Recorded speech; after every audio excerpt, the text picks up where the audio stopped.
pangkat dia, jawatan dia tinggi tak boleh buat apa, duit dia banyak tak boleh buat apa. Akhirnya dia diikat dengan rantai-rantai besi. Dimasukkan rantai besi itu, kata para ulama tafsir, apabila mentafsirkan ayat 32 surah Al-Haqqah, thumma fi silsilatin dhar'uha sab'una dhira'an faslukuh. Kemudian dia akan dirantai, diikat, digulung, dililit dengan rantai-rantai besi yang panjangnya 60 zira', 60 hasta. Satu hasta perjalanan daripada Makkah ke Madinah. Kan, Nabi sebut, mufassir, ada yang mufassir sebut satu hasta tu panjangnya ratusan kilometer. Bila lepas sebut daripada tempat sekian ke tempat sekian, saya tengok ni beratus kilometer ni.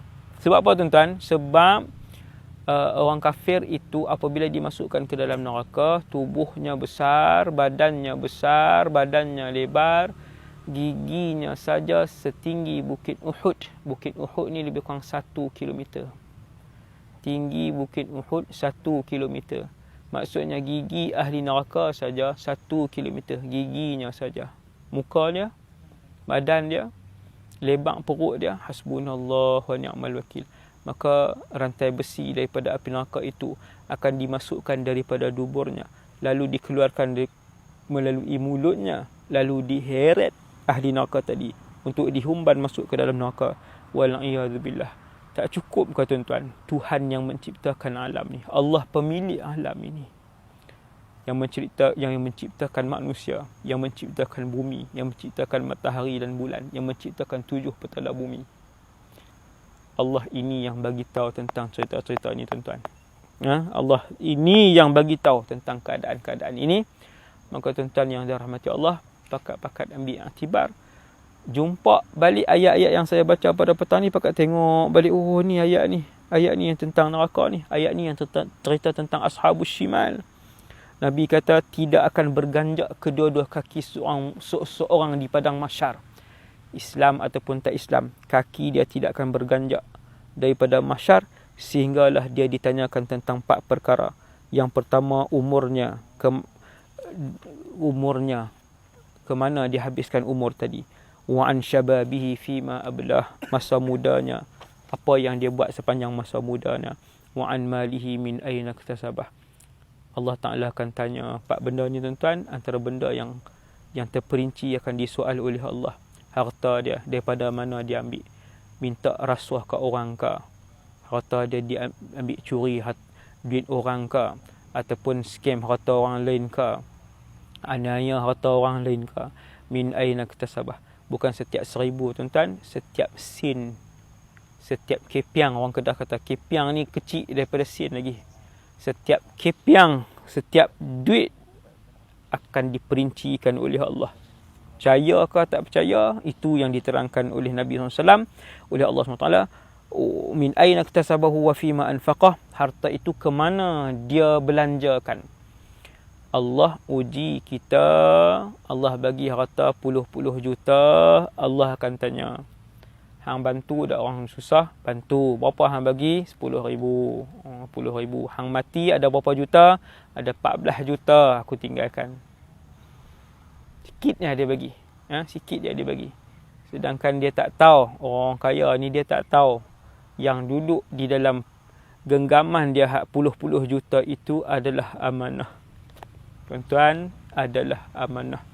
Allah saja tumpang tak dalam poket dia, Allah tumpang letak dalam bank dia untuk Allah tanya satu hari nanti, fima anfaqta min malillah, ke mana kamu membelanjakan harta yang telah diberikan oleh Allah Subhanahu wa ta'ala.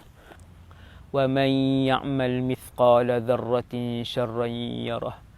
Dan sesiapa yang melakukan kejahatan walaupun sebesar zarrah, dia pasti akan melihat kejahatan itu direkodkan oleh Allah di dalam buku amalannya.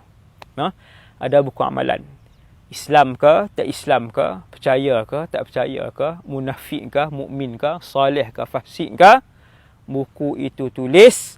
Allah Subhanahu wa ta'ala berfirman di dalam Al-Quran, satu ayat yang lain, wa ma yalfidhu min qawlin illa ladayhi raqibun atid.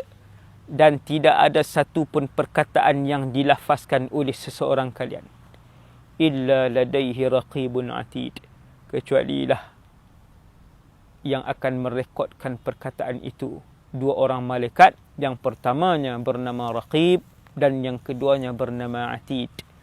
Wa ma yalfidhu min qawlin, apa sahaja perkataan. Ingat, mereka-mereka yang aktif dalam Facebook, dalam Insta, dalam Twitter, dalam apa semua ni lah media sosial ni kan, benda-benda yang kita tulis, ingat, benda-benda yang kita lemparkan tuduhan kat orang, hati-hati.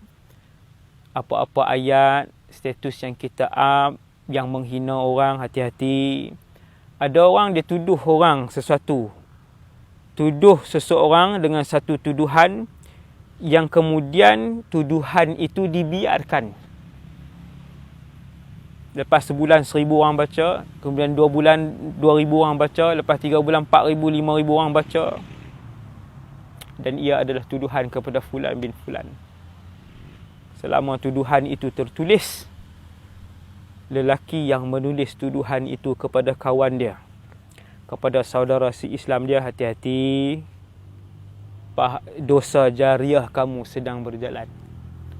Subhanallah, no? Satu zaman yang sebilion dosa boleh dibuat dengan mudah, dan satu zaman ini juga sebilion pahala boleh dilakukan dengan mudah. No? Kalau kita tulis kat status WhatsApp kita ke apa, kau tulis Allahumma salli wa sallim ala sayyidina Muhammad, sehari 100 orang baca. Dia tengok, dia baca, dia tengok status, dia baca Allahumma salli wa sallim ala sayyidina Muhammad sallallahu alaihi wasallam. Dapat pahala percuma macam tu je. 100 orang sehari baca.